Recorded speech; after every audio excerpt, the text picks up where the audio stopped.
We have been following the developments at Columbia University through the protests, through the encampments, through the raid. After weeks of protests, Columbia cancels main commencement ceremony. Columbia's president had earlier said that she did not want to deprive students of an in-person celebration after many graduated high school during the pandemic. Well, folks, this is a short segment because I tweeted out my take on this. I got to share the screen so it works right, but this was my take on this news. There it is. I mean, okay, this is Keaton's most Marxist tendency. He fucking hates higher education. Yeah, that's my take on this. Yes. He really does. like if Keaton had his way, he would go full Red Army. He would turn the universities into stables. Yeah, of course. Yeah, indeed. All right, moving on. Next segment. No, just kidding. We have more. The New York Times reports, after weeks of student protests, Columbia University announced Monday that it would be canceling its main commencement ceremony and holding smaller ceremonies. Sorry, I lost my place. For each of its 19 colleges, mostly at its athletic complex, some 100 blocks north, so way upper Manhattan. The university's main campus has been in a state of near lockdown since last Tuesday when hundreds of police officers swarmed Hamilton Hall to remove some 46 pro-Palestinian protesters who had occupied the building and arrested more than 100 people protesting in and around the campus. Dozens of police officers are still on and around campus, leaving questions as to how some 15,000 graduates and their guests could easily be admitted to the area around it for the May 15th commencement. Once again, May 15th is the Nakba anniversary, oddly enough. Holding a large commencement ceremony on our campus presented security concerns that unfortunately proved insurmountable, Ben Chang, a university spokesman, said. He added that the school had made extensive efforts to identify an alternative venue and was unable to locate one that could host such a large event. Like our students, we are deeply disappointed with this outcome. The main campus quad has become an emotionally charged site as the location of the protest, encampment, and arrests. The 21-acre football and other playing fields at 218th Street in Inwood, known as the Baker Athletics Complex, is more neutral ground. But because the protesters have never heard of the one train. They don't know about that. They don't know how to get there. Secret train. They don't know how to get there. Yeah. But no, there's also an interdimensional portal, and you got to go through a hellmouth. You have to fight a dragon to get there. There are also some goblins under a bridge. You have to answer a riddle. Yeah. So right. that'll keep them out. Unknown area of Manhattan, right? One time, I was when I was working at Radio City Music Hall. It was when I first started the job, made some friends on the job. And one of my friends was, we were having a hangout at his apartment afterwards. And I had another gig that I had to get to that night. I think I was doing a ghost tour or something. So we'd get out at like 3:30, 4 o'clock. The ghost tour's at 7. So he asked if I want to come over to his apartment and hang out for a bit, with some of the other tour guides. I said, all right, I could probably make that. Where do you live?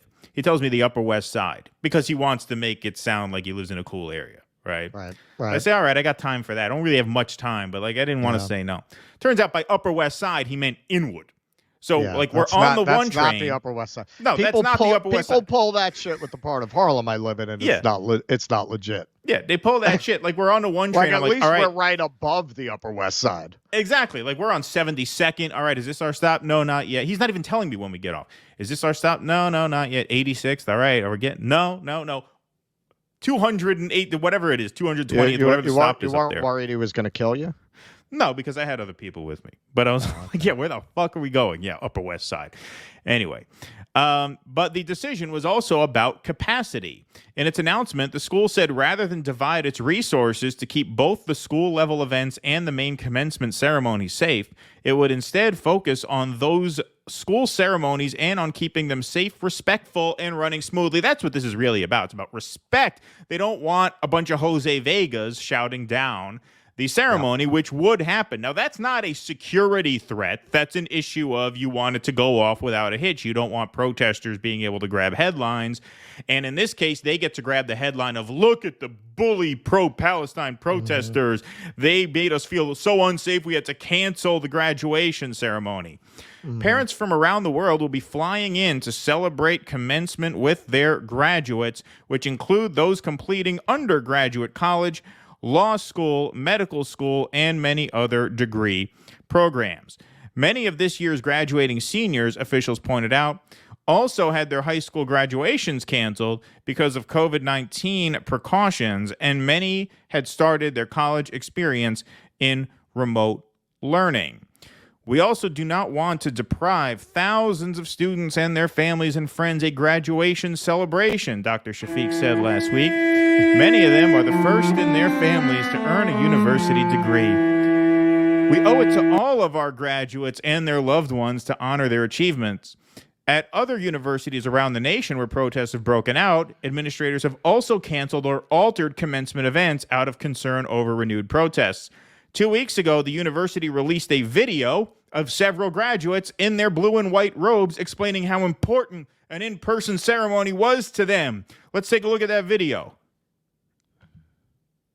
Oops. Another deleted video. Wow, Columbia's really scrubbing their history clean these past few weeks. Deleting articles, deleting videos. On Monday, Governor Kathy Hochul criticized Columbia's decision to cancel its main graduation ceremony. The governor said she had offered her support in devising security plans for the upcoming ceremonies at all New York colleges. One thing I did not want to have is the lives and the families and all the young people who've worked so hard disrupted, Ms. Hochul said during remarks at the Milken Institute Global Conference in Los Angeles. Was that the same conference where she said that black kids don't know what computers are? I know she's in the news for that. I don't know where that was. But maybe that stole the headlines from these quotes. And Ms. Hochul then declared that she is a supporter of President Biden's Record Players for Blacks program. Right. Yeah, exactly. Yes. New plan for the Bronx. Right. I wanted them to have the benefit of walking across the stage. They earned it. The governor added that she had spoken to leaders at NYU, Cornell, City College, and the State University of New York. Now, that has many programs in it, so that doesn't reference a specific campus. That's the SUNY program. On Monday morning, and all those schools confirmed they would proceed with graduation ceremonies as planned. So, look, if they went through with this, there's no doubt that that graduation ceremony would have been disrupted by Free Palestine protesters, as I'm sure many of the kids would want. Right? Like, don't forget, who was leading these protests? It was the students themselves. This is part of why they tried to blame this on outside agitators. Like the kids at the schools don't actually want this. No, the kids at the schools were actually set up in the tents. They actually do want this. So I'm sure a lot of students, the highest quality students, I would argue, the highest caliber students, the students that would be on Kevin O'Leary's do not hire pile, they're the ones who would actually welcome disruption and protest at the ceremony. Just like the protests themselves, they would be nonviolent, they would be peaceful, but they would happen. And they might even shut the ceremony down. That's what protest is supposed to do. So this is one example among many of how these protests have actually been successful. They've actually shaken shit up.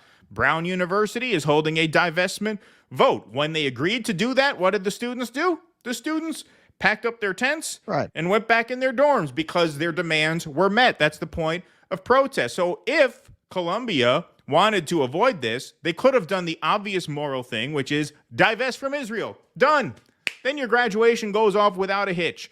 As it turns out, they called in the cops to brutalize students and then closed the graduation because they said that the students posed too much of a security risk because some people might wave a Free Palestine flag in the audience or shout down some commencement speaker that you paid God knows how much money to show up. So I think part of why they did this was to get another PR win over these protesters. Look at what bullies they are. On the other hand, look at all the other campuses that decided, no, we're going to go through with it. So look, no tears for this university. I'm glad that the protests had an impact. It wasn't the impact they wanted to have. At Brown, it worked. They're holding a divestment vote. Boom. That's a success. This is a success of a kind, too. Anytime you influence policy, that is a flex for a protest movement. It's unfortunate that Colombia chose to handle it this way when they could have handled it the easy way, the moral way, the right way, which is, of course, divest from Israel. Yeah. This is my question. Why on earth do they assume that none of the graduating students who are going to presumably be admitted to that ceremony are going to protest? Why are they assuming that? I would be surprised out of that many graduates if nobody protests. I would be shocked if there's no such incident. So I don't think that's really going to avoid those optics the way that they think. So I'm gonna give a note of optimism here for folks. Remember, in the past, these protest movements did win in the end.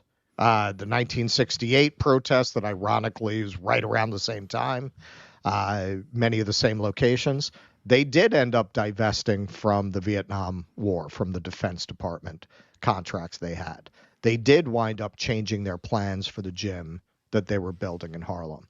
And then as now, so you got fucking scumbag Kevin O'Leary, and I'm not saying this isn't a particularly dystopian development that they have this technology to possibly, although it seems to me he was trying to scare people. I think he was exaggerating a bit. But even if we don't have that technology now, it's around the corner, right? So, okay. So yes, these are new wrinkles, but at the same time, remember what they were doing then to stop these movements. No less draconian, no less authoritarian, 20-year sentences for having a joint. They were doing things like that to crack down on them. That was the equivalent then, which I think you could argue is worse than anything that's happening to anyone thus far. You want to talk about a career ender, 20-year sentence because you smoked a joint. So this is nothing new.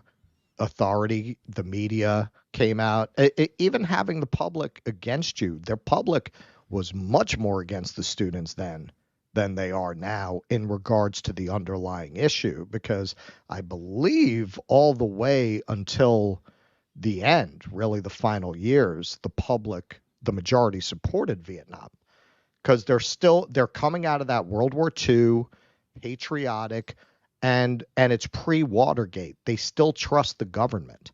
They still trust that if the government's telling them they should be in Vietnam, then these kids are just long-haired freaks who, are a disgrace to the country. You don't have that as much now.